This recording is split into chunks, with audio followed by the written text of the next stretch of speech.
Hello दोस्तों, कैसे हो आप सब। आशा है सब अच्छे ही होंगे। तो हमने कल की क्लास के अंदर यूनिट डिजिट चालू किया था। तो इसके अंदर हमने एक लास्ट में रूल जो वो टेक्निकल इश्यू की वजह से अपने रह गया था, तो वो अपन अभी करते हैं। तो वो रूल था अपना यूनिट डिजिट का।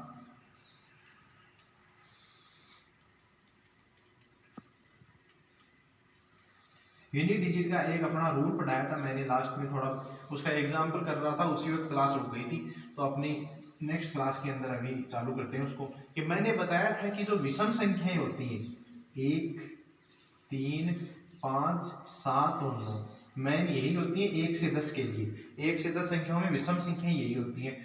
तो ये रूल क्या बोलता है कि इसके अंदर 5 को छोड़कर बाकी ये जो 4 विषम संख्याएं हैं, इनके ऊपर जो 4 घात आती है, उस 4 घात आने पर इसका जो इकाई का अंक होगा वो सदैव 1 होगा। या फिर कोई भी जैसे डबल डिजिट की, ट्रिपल डिजिट की कोई भी संख्या आती है, अगर उनके लास्ट के अंदर ये 4 विषम संख्याएं आ जाती हैं, तो उसके ऊपर अगर उस संख्या के ऊपर अगर 4 घात आती है, तो उसका इकाई का अंक सदैव 1 होगा। और अगर 4 घात के बाद में वापस 4 घात से और गुणा करते हैं तो भी 1 आएगा। मतलब 4 घात के बाद इकाई का अंक रिपीट होता है। तो यहाँ से देखो, अगर हमने 3 की पावर 4 लेते हैं, तो 3 गुणा 3 गुणा 3 गुणा 3, 3 गुणा 3 9, 9 गुणा 3 27, और 27 गुणा 3 81, 1 आ गया। इसी प्रकार 7 की पावर 4 लेते हैं, तो 7 गुणा 7 गुणा 7 गुणा 7, 7 गुणा 7 49, 9 गुणा 7 63, 63 3 गुणा 7 21, 21 का इकाई का अंक आ गया। इसी प्रकार 9 को ले लो, 9 गुणा 9 गुणा 9 गुणा 9, 9 गुणा 9 81, 9 एकम 9, 9 गुणा 9 81, 21 का इकाई का अंक आ गया। इसी प्रकार चाहिए किसी भी संख्या में आते हैं, जैसे 49 में आ गई पावर 4, तो लेनी तो 9 की पावर 4 ही है ना लास्ट में। ठीक है, तो इस प्रकार से ये रूल कंप्लीट होता है। अब अपन क्वेश्चन करते हैं इस यूनिट डिजिट के दबाव।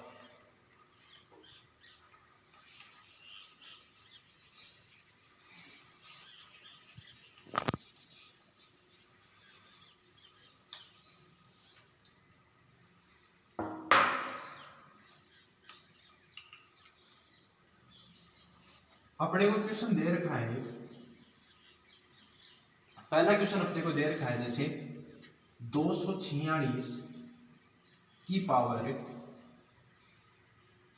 37 गुणा 312 की पावर 45 गुणा 413 की पावर 56। ये अपने को मल्टीपल में संख्या दे दी, इसका यूनिट डिजिट याद करो ये। तो अब अपन क्या करेंगे, मैंने रूल बताया था कि भाई जो अगर पावर 4 से ज्यादा आ जाती है, किसी भी संख्या की पावर 4 से ज्यादा आ जाती है, तो उसका यूनिट डिजिट याद करने के लिए उस पावर में 4 का भाग देना पड़ता है। तो इनमें 4 का भाग देंगे, 4 का भाग 37 में देंगे, तो 4 गुणा 9 36, बचा कितना शेष पर 1 बचा। तो 1 बचा, तो यहाँ से इसका इकाई का अंक उठाएंगे और यहाँ पे 1 आ जाएगा, गुणा यहाँ से इसका इकाई का अंक 2 उठाएंगे, 4 का भाग 45 में देंगे तो भी शेष पर 1 ही बचेगा। ठीक है, फिर यहाँ से 3 उठाएंगे, 56 में देंगे तो कितना बचेगा, 4 एकम 4, और इसका 0 बचेगा भैया। 0 बचेगा, तो हमने बताया था कि भाई 0 बचे तो वहां पे 4 ही माना जाता है, यहाँ पे 4 माना जाएगा। तो 6 की पावर 1 6 हो गई, 2 की पावर 1 2 हो गई, 3 की पावर 4 कितनी होगी। रूल बताया था मैंने कि भाई 3 की पावर 4, 3 1 3 7 और 9, 5 को छोड़ करके, 5 को ऊपर तो कितनी घात आ जाएंगी, उसका इकाई का अंक 5 होगा। तो इनका जो इकाई का अंक है उनका इकाई का अंक 1 होगा, इनके ऊपर 4 पावर आती है। ठीक है, तो 3 की पावर 4 कितना होगा, इकाई का अंक 1। तो 6 गुणा 2 12, 12 गुणा 1 12, इकाई का अंक कितना हो गया, तो कि इसका यूनिट डिजिट हो गया। ठीक है, इसके अंदर अपने रूल भी 2-3 कवर हो गए। अब नेक्स्ट क्वेश्चन पे चलते हैं।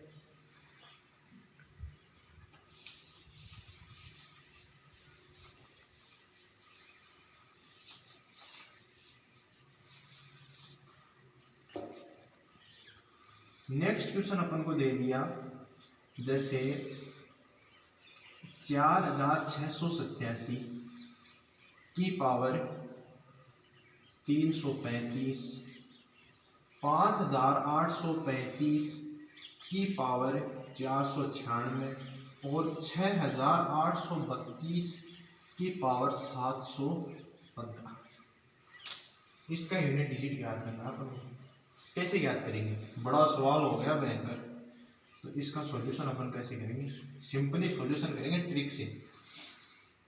यहाँ से इसका इकाई-अंक 7 उठा लो, यहाँ से इसका इकाई-अंक 5 उठा लो, यहाँ से इसका इकाई-अंक 2 उठा लो। यहाँ पे इसकी पावर में अब 4 का भाग देंगे। भाग तो अपन दे सकते हैं, परंतु यहाँ पे मैंने एक रूल ये भी बताया था कि किन्हीं भी मल्टीपल में चाहे कोई भी संख्या हो, कितनी घात हो, उनके ऊपर एक संख्या का इकाई-अंक 5 आ जाए, एक का 2, 4, 6 और 8 आ जाए, तो उनका जो मल्टीपल का जो इकाई का अंक होगा वो सदैव 0 होगा। इसका इकाई का अंक जो इक्वेशन है ना, इसका इकाई का अंक 0 होगा। ठीक है। और अगर आपको और सेटिस्फेक्शन लेना है तो भैया इसमें भाग देके देखो।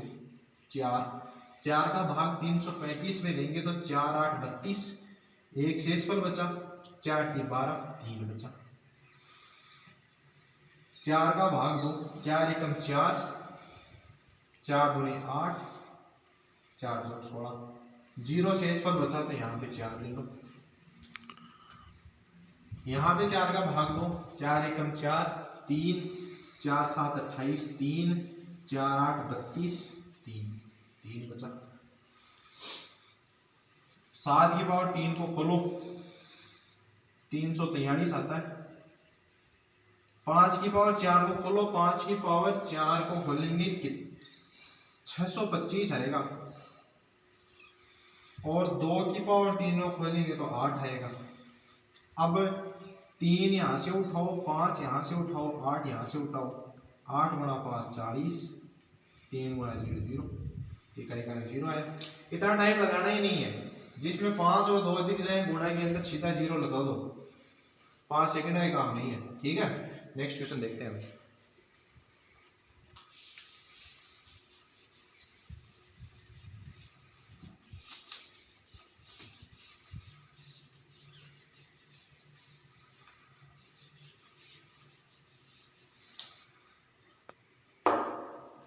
अब एक हम जोड़ का और देख लेते हैं, एडिशन का। 397 का स्क्वायर प्लस 899 की क्यूब और 515 माइनस 498, ये क्वेश्चन है अपने पास। इसका यूनिट डिजिट याद करना है, तो इसका सॉल्यूशन क्या होगा। 7 उठाओ यहाँ से यूनिट डिजिट, 7 का स्क्वायर कर दो, प्लस 9 उठाओ, 9 की क्यूब कर दो, प्लस 5 और यहाँ से 5 उठाओ, यहाँ से माइनस 8 उठाओ। 7 का स्क्वायर होता है 49, 9 की क्यूब होती है 729, प्लस 5, माइनस 8 में से प्लस 5 घटाएंगे -3 बच जाएगा। यहाँ से 9 उठाओ, यहाँ से 9 उठाओ, यहाँ से -3 उठाओ, 9 9 18, 18 में से 3 गया 15, यूनिट डिजिट इसका 5 आ गया। ठीक है, इस पूरे क्वेश्चन का यूनिट डिजिट हमारे पास 5 आ जाएगा। ठीक है, अब एक नेक्स्ट क्वेश्चन पे चलते हैं अपन।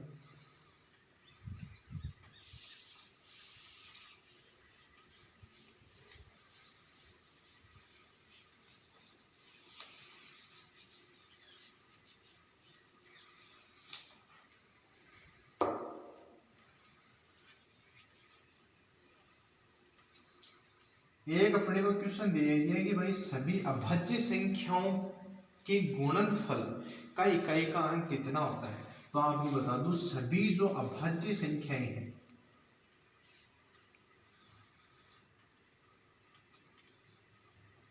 इनका जो गुणनफल है ना, गुणनफल, इसका इकाई का अंक हमेशा 0 होता है। ये याद रखना। अभाज्य संख्याएं कौन कौन सी होती हैं? 3, 5, 7, 9। पर याद रखना 2 भी एक अभाज्य संख्या ही है। इसके अंदर 2 के अलावा और 1 के अलावा किसी का भी भाग नहीं लगता है, सिर्फ 2 का लगता है या 1 का लगता है। उसी प्रकार इनमें स्वयं और 1 के अलावा किसी का भी भाग नहीं लगता। तो इनका जो गुणनफल है ना, इनके गुणनफल अभाज्य संख्याओं के गुणनफल का इकाई सदैव 0 होगा, क्योंकि यहाँ पे 5 आ गया, यहाँ पे 2 आ गया, 10 आ गया, 0 आ गया। अब 0 को कहीं भी ले जाओ, कहीं गुणा कर दो, 0 आएगा। ये एक छोटा सा कॉन्सेप्ट था, याद रखना कि अभाज्य संख्याओं के गुणनफल का इकाई का अंक हमेशा 0 होता है। ये अपना छोटा सा कॉन्सेप्ट है। नेक्स्ट देखते हैं।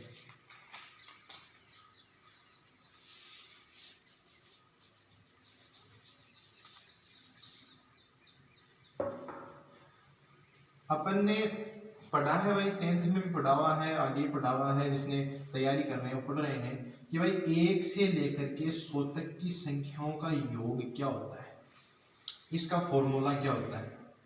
n इंटू एन प्लस 1/2 होता है। ये तो आप सब जानते हो, ठीक है। तो अब अपन को दे दिया कि भाई 1, 2, 3 एंड सो ऑन 100। इसका इकाई का ज्ञात करो। तो सिंपली ये पहले तो फॉर्मूला लगाओ अपना, 100 गुणा 101/2।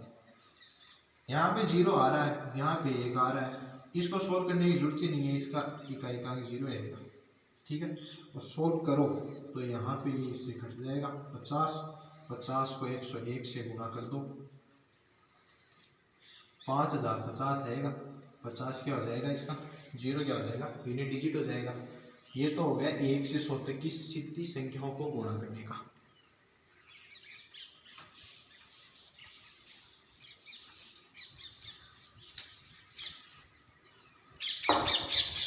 अब अपने पास एक और आता है कि भाई हमने पढ़ा है कि स्क्वायर आ जाए, भाई 1 का स्क्वायर, 2 का स्क्वायर, 3 का square and so on n का स्क्वायर।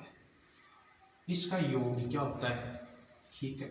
इसका फॉर्मूला अपन ने पढ़ा हुआ है n into n plus 1 into 2n plus 1/2। ये अपन ने पढ़ा हुआ है। तो इसका करें, अब अपन को ये ऐसे, इसमें n की जगह कितनी भी दे सकता है अपन, लास्ट में 100 दे सकता है, 200 दे सकता है, 100 कितनी भी दे सकता है, इनफाइनाइट वैल्यू होती है। तो उसका यूनिट डिजिट पूछ सकता है अपन। तो यहाँ पे अपन को दे दिया जैसे 1 का स्क्वायर, 2 का स्क्वायर, 3 का स्क्वायर एंड सो ऑन 100 का स्क्वायर। इसका यूनिट डिजिट ज्ञात करना है, कितना आएगा। तो पहले ये फॉर्मूला लगा के इसको सीधा सोल्व कर लो। 100 गुणा 101 गुणा 100 गुणा 2 200 गुणा प्लस 1 201/2 बराबर, यहाँ पे 0 आ गया, हमें से 0 आना है। इसका कितना ही सोल्व कर लो, चाहे इसको आना 0 ही, ठीक है। एक चीज यहाँ पे ध्यान रखना, यहाँ पे 2 नहीं आएगा, यहाँ पे 6 आएगा, बट आना यूनिट डिजिट 0 है, आना है क्योंकि यहाँ पे 0 आ गया। अब नेक्स्ट देखते हैं अपन।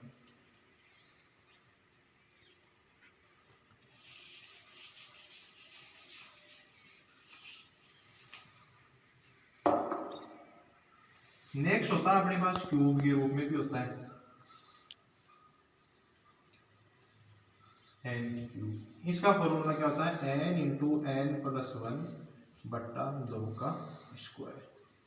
अब अपन को पूछ लेता है कि भाई 1 की क्यूब प्लस 2 की क्यूब प्लस 3 की cube plus and so on 100 की क्यूब, इसका यूनिट डिजिट ज्ञात करो।